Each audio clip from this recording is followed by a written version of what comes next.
I can't believe what I'm about to say, but No More Heroes 3 is one of the video games I've ever played. No matter how many times I review any of these games, I always have a hard time to write about them because I just never know where to start and how to explain their unique essence. No More Heroes 3 is no exception. As I said this many times already, Suda51 is a man who always aims to deliver something different. His games aren't the best when you compare them to other fellows of the genre, but they still excel in their own ways, carrying exceptional writing, likable characters, extremely fun gameplay, and themes that make you think and can even resonate with you. That, in my opinion, makes the Suda games more memorable than any AAA title that loves to show off its high budgets and loves to brag about how deep and mature it is. No More Heroes 3 is a game that has had a lot of anticipation behind it. As a number entry, it will be natural to expect this to build up on the improvements that No More Heroes 2 did, but... no. 3 is more of an extension of Travis Strikes Again. I guess I should have seen that coming, given one of the main objectives of TSA was to tease No More Heroes 3, but I was genuinely surprised at how much was carried over to this game. But before I explain that, in case you're wondering, yes, technically you can play 3 as your first game in the series without problem, as the story is very easy to understand. But to the surprise of nobody, you do get an extra kick out of all the callbacks and references to previous entries. The game loves to throw them at you, and it sure as hell won't bother to explain them to the new player. So personally, I recommend you to play 1, 2, and Travis Strikes Again.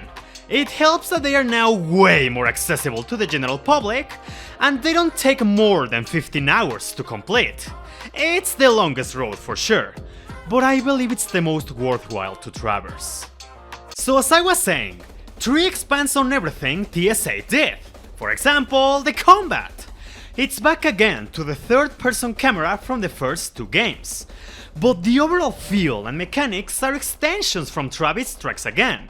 They got rid of the high and low system and now bring a more classic weak attack and strong attack, in addition to jumping. I barely jump during combat if I am honest, so that didn't make much difference to me. But weak and strong attacks threw me off so hard at first. I was so used to alternating between high and low slashes while watching Travis seamlessly connect them. But now trying to alternate my attacks resulted in Travis's attack animations restoring, which felt so wrong. It was a very hard habit to break, but not impossible. And after getting the hang of the combat, I found myself enjoying almost every battle. That enjoyment also happened thanks to the returning Death Glove skills from Travis Strikes Again. I love this mechanic, I was happy to see it make it a return, but I wish they hadn't held back with it. Okay, so there's only 4 skills. A devastating kick that teleports you, telekinesis to throw enemies, an area that slows down time, another area that deals constant damage, and that's all there is to it. But to their credit, all of them are extremely useful and do an excellent job to enhance the combat. The kick is my personal favorite, simply because of how satisfying it is to use. But the other skills are still incredibly handy at any given moment. But I really wish there were more. TSA had a wide array of skills that you could change anytime, giving you even more means to tackle a level. Yeah, some were pretty useless, but that was part of the fun. To experiment, to see what worked and what not, and build a set around your preferences. 3 is fine with what it has, but damn, I can only imagine how much better it would have been if we had more options. The electrical bolts, smoke bombs, projectiles that stun enemies, or even barriers. God, that last one would have been extremely useful for reasons I'll get into shortly. Another small disappointment I had was with the lack of different beam katanas, and that threw me off so hard. No Tsubaki variations, no Rose Nasty, no Peony. You begin and end with the Bloodberry. To its credit, you can upgrade it and get more moves as a result. And thanks to the returning Ecstasy gauge now called Tension, there is some small variety in terms of the combos you can do, But I don't know, excluding different beam katanas is so baffling. Just like the Death Glove skills, the Bloodberry does its job very well. But I don't see the harm in giving the player more options on how they tackle their adventure.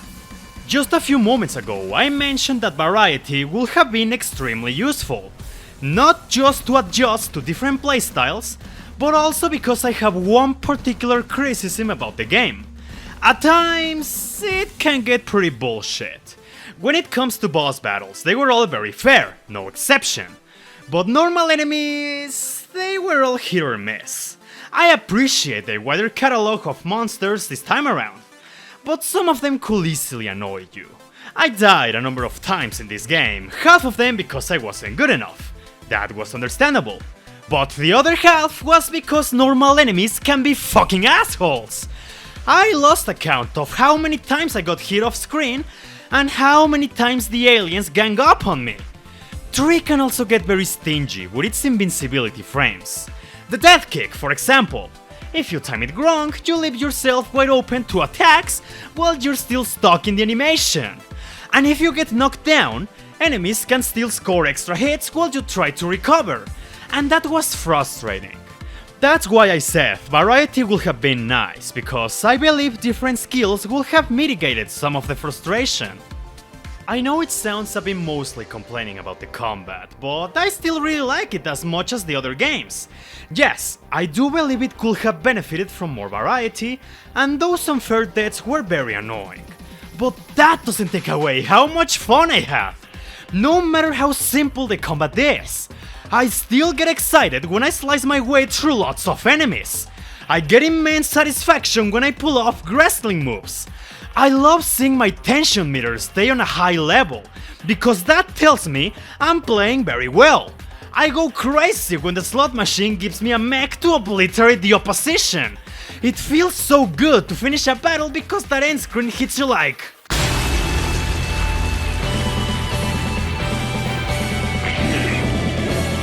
And I especially get a rush of adrenaline when a boss battle comes in! Oh, snap! Snap, crackle, and bippity pop! What can I say about them? They're intense, insanely funny, super memorable, and very challenging without being bullshit. I look forward to them, not just for the encounters themselves, but because I adore the interactions these characters have. This is the magic that defines the series for me. These guys die as fast as you get to know them, but they leave a strong impression on you because they are so bizarre and entertaining. Back in my No More Heroes 2 video, I mentioned that some assassins lack presence. Luckily, TSA fixed that issue, but I'm glad that tree didn't fall behind. These guys are a treat to watch, and every encounter stands out simply because you never know what to expect from them, keeping things interesting. And that's just with the bosses, because those characters that are more prominent are still as incredible as they've always been, no matter what text is on screen.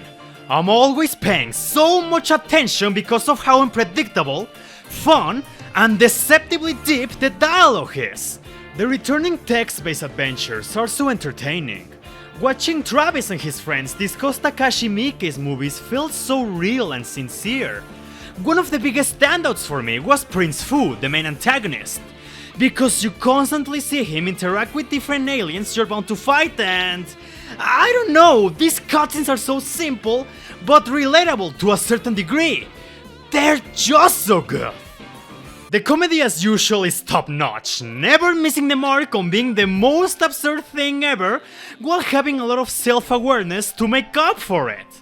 At this point I should be used to all the stupid shit I'm bound to find, but No More Heroes always manages to surprise me and make me laugh. Like, why is Dr. Naomi a cherry blossom tree now? I know we laugh at her 3D physics during the review of the second game, but I think this is going a bit overboard. Also, why is Jim the Cat being voiced by Shao Kahn from Mortal Kombat? Travis, you're behind enemy lines now. This is a Suda game. I've learned to just enjoy things as they come, and I guess I can say the same about how the open world is structured? Maybe? Quick shoutouts to all my Brazilian supporters for featuring Neo Brazil in this game. Maybe the next time that someone comments "Come to Neo Brazil," I might actually go. Now back on topic. Just like the first game, No More Heroes 3 brought back the free roaming between matches, and in true spirit of its predecessor, it's alright. Okay, credit where it's due, there's a lot of great improvements. If you saw my review of the first game, you may recall me saying that I like Santa Destroy, and it added some charm to the game. But ultimately, the place felt like a glorified loading screen to play minigames and do missions, with barely anything interesting to do outside of them. That's still kinda the case here, but there are some enhancements that make it more worth it. For example, minigames and defense missions can be taken at any time on their designated areas, so there's no need to go to the same building to accept them. There's a much better distribution of activities, and now the whole map is filled with collectibles, so there's more merit in going out of your way to find more stuff. And no area is bigger than it should be, so reaching my objectives was fast and straightforward. For the most part. I heard some complaints that people found the pacing to be rough at times, but I personally didn't feel that. 3 kept that mechanic of having to pay a lot of money before a match, in addition to doing some designated matches. But that was never an issue for me. Around the world I always had something fun to do, and by the end of it I had more than enough money to proceed. If I just wanted combat, I will do the designated matches and a few defense missions and I was good to go. If I wanted more minigames to earn money, well, I still had to do the matches. But after that I could go on to defeat street gangs, mowing the lawn, and suplexing fucking alligators! Woo! And yeah, just as a side note, I like all the minigames. Except the mining one, that one fucking sucked. The only thing I dislike about the designated matches is that their existence caused the pre-boss levels to get removed. In previous games, you had to go through a few enemies before fighting the assassin. But here, as soon as you pay for your match and cross that door, you're instantly thrown into the boss battle. And I find that upsetting because I really like those levels in previous entries. They were a good build-up for what was to come. I can only recall one time where they did something like that, and that became one of my favorite parts of the game, so it's a shame they couldn't replicate that for the other bosses. I don't hate the designated matches, but I really wish they hadn't removed these other levels because we could have had more excellent moments like this one. Hey, he's over here! Hey, he's over here! Overall, the open world is definitely better than in the first game, but it still has its share of problems, not just in design but from a technical standpoint. If I am honest, this open world looks and runs like ass! I feel that every area is way too bright, like look at this! Can you tell which t-shirt I'm wearing? I can't! Objects can pop up at any time, textures constantly glitch, and the frame rate is atrocious even when nothing is happening!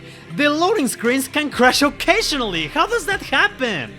But I think the worst part is that there's rarely a clear indication on where you can explore and where you can't. Check out the Thunderdome. It's an empty open space with a few terrain elevations. I know my objective is right in front of me, but I still need to take a roundabout because for some reason, Travis is incapable of walking over these little mountains of dirt. As much as I appreciate the collectibles scattered throughout the world, these issues made me not want to find everything on the map. Call of Battle, a clear Call of Duty reference, was the worst place for me because it had every single problem I mentioned, but it also had this old movie filter that made everything even worse. But don't let the open world speak for the rest of the game, because when it comes to minigames and combat, everything runs smoothly without issue. And if I can add, another positive is that No More Heroes 3 has an incredible, excellent presentation! It constantly goes from one style to another, but they all work and stand out so much! From the text-based adventures, to the surreal arenas where you fight the bosses, to the vintage TV filter when Travis talks to his friends and they have these cute icons to represent them. I adore the anime-like ending because it's just so good! And...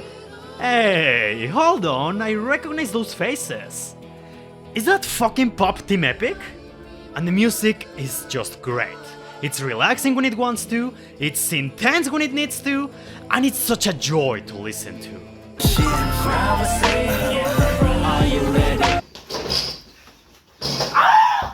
I think the worst part of the presentation, aside from the open world, are some 3D models.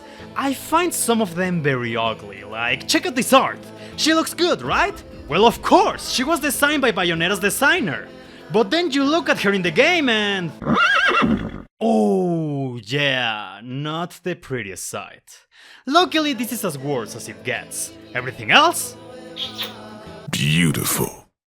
What I find most interesting about this game is how far Grasshopper Manufacture went to make it happen. Have you seen what they did? It turns out that No More Heroes is not their IP, but rather Marvelous. Suda confirmed on a stream that the latter gave them the rights of No More Heroes for 5 years. The first half was used for Travis Strikes Again, and the rest for No More Heroes 3. So technically speaking, 3 was a rushed product, and that can explain why it falls short at times. Normally you can bring up that Shigeru Miyamoto pick that says, a delayed game is eventually good. Fuck Fire Emblem Fates. And it's true, No More Heroes 3 could have been a better game if it was given more time. But... it's still super fun, and everything about it carries that unique essence that sets the Goichi Suda games apart. I love the combat, I love the characters, the story is very fun, the dialogue is so entertaining, the presentation is incredible, and it just has so much energy and this unique identity. If you want to play one of the most bizarre and unique series out there, No More Heroes is something you have to try.